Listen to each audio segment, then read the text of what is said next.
بسم اللہ الرحمن الرحیم۔ نبی اکرم صلی اللہ علیہ وسلم کا پاک فرمان ہے، دنیا مومن کے لیے قید خانہ ہے اور کافر کے لیے جنت۔ یعنی ایک سچا مسلمان اس دنیا میں صبر کرتا ہے، عبادت کرتا ہے، حرام سے بچتا ہے، نفس کو قابو میں رکھتا ہے، گویا وہ قید میں ہے، لیکن آخرت میں یہی قید ٹوٹ جائے گی اور جنت کے دروازے کھل جائیں گے۔ لیکن جو دنیا کو ہی سب کچھ سمجھ بیٹھا، جو حلال و حرام کی پرواہ نہ کرے، جو صرف لذتوں میں ڈوبا رہے، اس کے لیے بظاہر تو یہ دنیا ہی جنت ہے، مگر مرنے کے بعد اس کے لیے سخت عذاب ہے۔ نبی اکرم صلی اللہ علیہ وسلم نے فرمایا، التائب من الذنب کمن لا ذنب لہ، جو گناہ سے توبہ کر لیتا ہے وہ ایسا ہے جیسے اس نے کبھی گناہ کیا ہی نہ ہو۔ آپ صلی اللہ علیہ وسلم نے فرمایا، اللہ رات کو اپنا ہاتھ پھیلاتا ہے تاکہ دن کے گنہگار توبہ کر لیں، اور دن کو ہاتھ پھیلاتا ہے تاکہ رات کے گنہگار توبہ کر لیں۔ محترم دوستو، گناہ ہو جانا بڑی بات نہیں، بلکہ گناہ کے بعد اس پر ڈٹ جانا اور توبہ نہ کرنا، یہ گناہ کرنے سے بھی بڑا جرم اور گناہ ہے، کیونکہ غلطی آدم علیہ السلام سے بھی ہو گئی تھی مگر فوراً توبہ کی، معافی مانگی، کوئی عذر پیش نہیں کیا بلکہ اعتراف کیا۔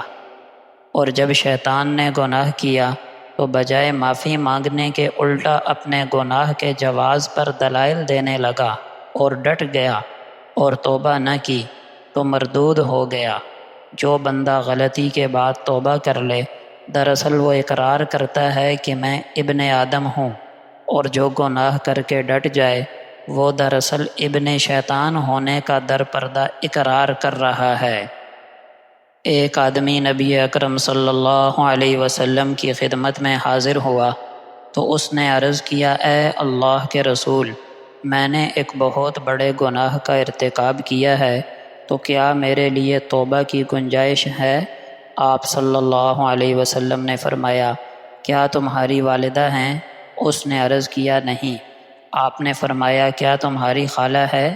اس نے عرض کیا، جی ہاں۔ آپ نے فرمایا، اس کے ساتھ حسن سلوک کرو۔ پیارے دوستو، رسول اللہ صلی اللہ علیہ وسلم نے اس حدیث پاک میں بتایا کہ والدین، خاص طور پر ماں کی خدمت بڑے بڑے گناہوں کا کفارہ بن سکتی ہے۔ جب اس شخص نے پوچھا کہ کیا اس کے گناہ کی بخشش ہو سکتی ہے تو آپ نے اس سے اس کی والدہ کے بارے میں پوچھا، کیونکہ ماں کی خدمت اور احترام اللہ کی رضا کا بہترین ذریعہ ہے، اور چونکہ اس شخص کی والدہ حیات نہیں تھیں، اسی لیے آپ صلی اللہ علیہ وسلم نے اس سے اس کی خالہ کے بارے میں پوچھا اور اس کے ساتھ حسن سلوک کرنے کی تلقین فرمائی۔ معلوم ہوا کہ رشتہ داروں، بالخصوص والدہ اور خالہ کی خدمت اور ان کا احترام اللہ کی رضا حاصل کرنے اور گناہوں کی معافی کا ایک بہت بڑا ذریعہ ہے۔ اللہ پاک ہمیں احادیث مبارکہ کو اپنی زندگی میں سجانے کی توفیق عطا فرمائے، آمین۔